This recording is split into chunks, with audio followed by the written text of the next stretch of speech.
नमस्कार दोस्तों, धर्म रहस्य चैनल में आप सभी का एक बार फिर से स्वागत है। पिछली बार की कथा को आगे बढ़ाते हुए अब जानते हैं शेरशाह नागिन के साथ आगे क्या घटित होता है। शेरशाह इस बात से बहुत ज्यादा परेशान थी कि उसका प्रेमी, उसका प्रेम उसके साथ इस तरह का धोखा दे सकता है। इसकी तो उसने कभी कल्पना भी नहीं की थी। क्या सच में यह मेरा अनंत ही है? क्योंकि भगवान शिव ने तो स्पष्ट रूप से यह बात कही थी कि तुम्हारा प्रेमी, तुम्हारा पति ही तुम्हारे लिए सब कुछ होगा और वह तुम्हारे लिए सारे द्वार खोल देगा। पर इसने तो नागलोक जाने का द्वार तो बंद किया ही है, मणि भी छीन कर ले गया है। कुछ तो जरूर गलत हुआ है। क्या मेरा नाग किसी के वश में है या फिर कोई और बात है? इतना बड़ा धोखा उसके साथ हो जाएगा, उसने कभी इस बात की कोई उम्मीद नहीं की थी। इसीलिए सबसे पहले शेरशाह नाग गुरु को स्वस्थ करने के बाद अपनी मणि का पता लगाने के लिए चल पड़ती है। इधर नागमणि को जैसे ही वह तांत्रिक छूता है, स्पर्श के माध्यम से शेरशाह को तुरंत ही पता चल जाता है कि उसकी नागमणि किस स्थान पर और कहाँ स्थित है, क्योंकि उसके साथ संबंध अटूट था। इसीलिए शेरशाह बड़ी तीव्र गति से उस तांत्रिक के आश्रम की ओर जाने लगती है। इधर तांत्रिक, साधु और काला नाग तीनों ने कहा अब आवश्यकता है इस मणि की रक्षा की, क्योंकि शेरशाह अब तुरंत ही यहाँ आती होगी और यहाँ आने पर कुछ न कुछ माया जाल रचना आवश्यक है, अन्यथा वह सबको मार देगी। वह बहुत शक्तिशाली है। हालांकि उसके पास उसकी मणि नहीं है, फिर भी उसकी ऊर्जा से वो बहुत कुछ कर सकती है, क्योंकि मणि है तो यही। इसलिए साधु, तांत्रिक और काला नाग सभी एक माया जाल रच देते हैं। शेरशाह तांत्रिक के आश्रम में जैसे ही पहुंचती है, काला नाग बेड़ियों में जकड़ा हुआ सामने खड़ा दिखाई देता है। वह जोर से चिल्लाता है, शेरशाह मुझे बचा लो, मुझे वश में किया गया है, तुम्हारी मणि लेकर आने को विवश किया गया। शेरशाह कहती है, ओह, तो लगता है मैंने तुम्हारे बारे में गलत सोचा, मुझे माफ कर दो, बताओ मैं तुम्हें इस कैद से कैसे मुक्त कराऊं। तब वो कहता है, सामने एक माला पड़ी है, उस माला को गले में पहनो और इस द्वार को, पिंजड़े को खोल दो, इसके अंदर आ जाओ। शेरशाह बिना कुछ सोचे समझे वैसा ही करती है और वह पिंजड़े को खोलकर अंदर चली जाती है। वह माला नागपाश की तरह ही दिव्य शक्ति धारक था, जिसमें शेरशाह पूरी तरह जकड़ जाती है और उस पिंजड़े में अब खुद को कैद होकर यह नहीं समझ पाती कि आखिर उसके साथ हुआ क्या। काला नाग भी वहाँ से गायब हो जाता है। यह बात उसे बहुत देर में समझ आती है कि उसके साथ छल किया गया है। जिस माला को उसने धारण किया वह पाश है और जहाँ पर वह कैद हो गई है वहाँ पर काला नाग का मायाजाल स्वरूप था। इधर काला नाग, साधु और तांत्रिक बाहर निकलकर आते हैं और हंसने लगते हैं। कहते हैं कि तुम आखिरकार हमारे माया जाल में फंस ही गई। तब साधु कहता है, अरे मुझे माफ करना, क्या करता, मुझे तो मणि चाहिए थी, इसलिए काला नाग को मैंने तुम्हारा प्रेमी नाग बना दिया, जिसकी वजह से तुम आज हमारे माया जाल में फंस चुकी हो। अब संकल्प लेकर इस मणि को हमें धारण करने की शक्ति और सिद्धि प्रदान करो। अगर तुम ऐसा नहीं करोगी तो हम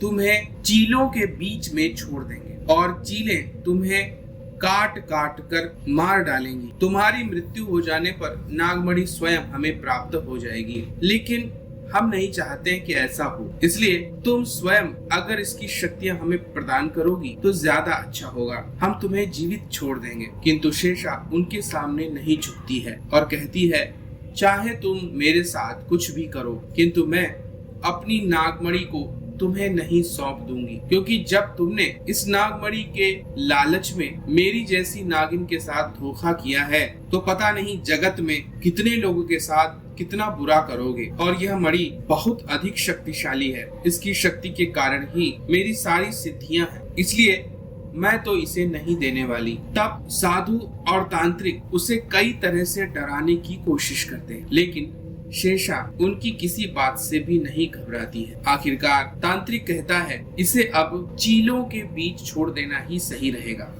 चील इसे काटेंगी, इसके मांस को नोचेंगी, तब यह बात को समझेगी। और फिर उन्होंने उस पिंजड़े को उठाकर जहाँ चीलों का साम्राज्य था वहीं जाकर रख दिया। वहाँ की चीलें बहुत ही शक्तिशाली होती थी।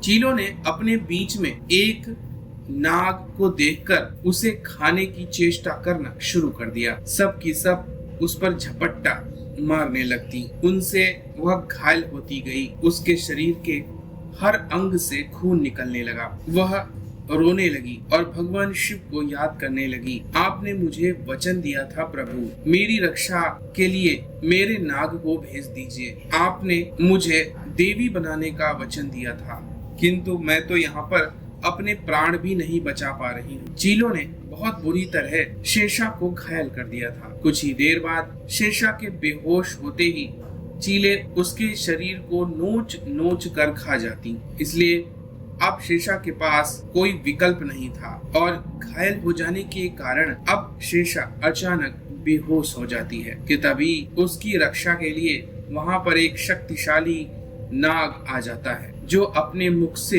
तीव्र विष की फुंकारें छोड़ता है। वह ऐसी विषैली हवा चारों तरफ छोड़ता है जिससे सारी चील इधर उधर गिरने लगती हैं। सभी बेहोश होने लगे। उसने अपनी संपूर्ण शक्ति का प्रयोग किया। उस दिव्य मणिधारी नाग की शक्ति बहुत बलशाली थी और सभी चीलें वहां से भाग गईं। नाग ने मानव का रूप धारण किया और नागिन को अपने हाथों से उठाकर अपनी एक कुटी की ओर ले गया। वहां पर पहुंचकर उसने दिव्य मलहम उसके शरीर पर लगाने शुरू कर दिए। धीरे धीरे शेषा स्त्री स्वरूप में बदलकर ठीक होने लगी और उस दिव्य लेप की वजह से बहुत जल्दी ही नागिन ठीक हो जाती है। नागिन अपनी आंखों के सामने एक पुरुष को पाती है जो कि बहुत ही सुंदर और उसकी हर तरह से देखभाल करने वाला था। वह उसका शुक्रिया करती है और कहती है, आपने मेरे प्राण बचाए हैं, आप कौन हैं? तब वह कहता है, यह जानकर क्या करोगी?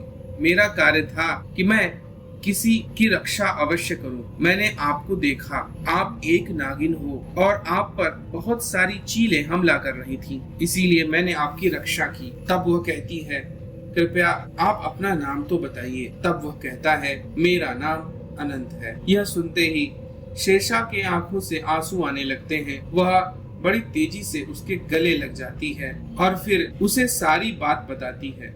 शेषा की बात सुनकर अनंत भी उससे प्रेम करने लगता है। अब दोनों एक दूसरे के प्रेम में डूबने लगते हैं और शेषा अपने प्रेमी को पाकर बहुत ही दुर्लभ गाना गाने लगती है। अपने गीत के माध्यम से अपने प्रेम को व्यक्त करती है। जब तुम्हें देखा दिल ने कहा, तुम ही हो मेरे जीवन की दिशा। तुम हो मेरे सपनों के राजा, सपनों से निकल कर आए सच्चे सजना। मेरे साजन, मेरे साजन, मेरे साजन, मेरे साजन।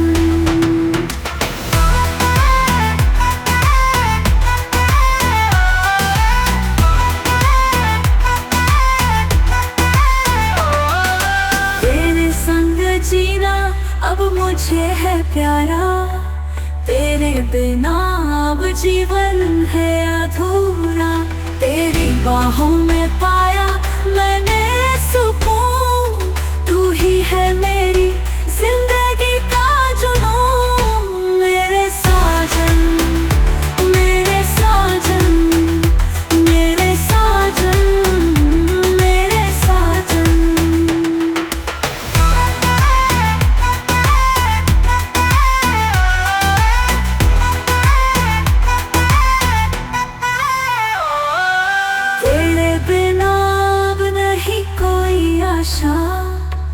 तू ही है मेरी एकमात्र अभिलाषा। तेरे प्रेम में है जीवन का मधुर संगीत, तू ही है मेरे जीवन का सबसे बड़ा मीत। मेरे साजन, मेरे साजन, मेरे साजन, मेरे साजन।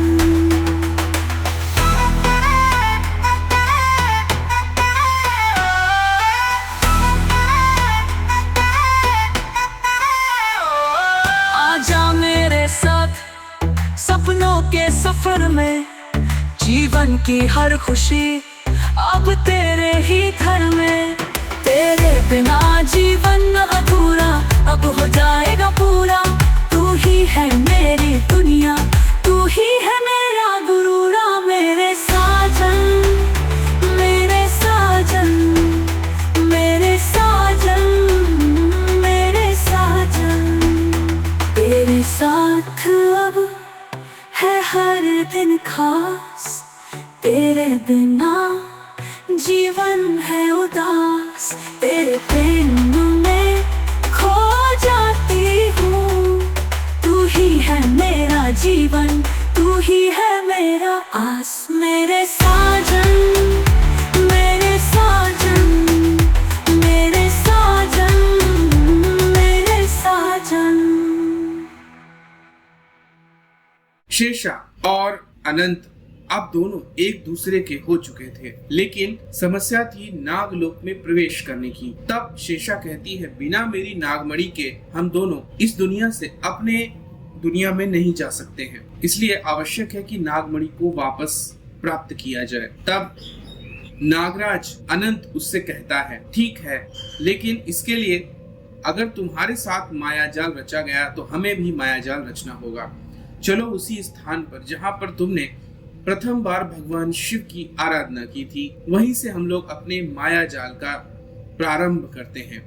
दोनों वहां पहुंचकर एक साधु और एक साध्वी बनकर भगवान शिव की तपस्या करने लगते हैं। शिवलिंग के ऊपर अब नागराज अनंत अपनी मणि निकाल कर रख देता है। यह मणि शेषा की मणि से भी ज्यादा शक्तिशाली और दिव्य थी। उसका प्रकाश चारों तरफ फैल रहा था। यह प्रकाश और इसकी ख्याति जैसे ही उन तांत्रिक साधु और काला नाग के पास पहुंचती है, वह इसे प्राप्त करने की इच्छा कर बैठते हैं। आगे क्या हुआ जानेंगे हम लोग अगले बार में। तो अगर यह वीडियो और कहानी आपको पसंद आ रही है तो लाइक करें, शेयर करें, सब्सक्राइब करें।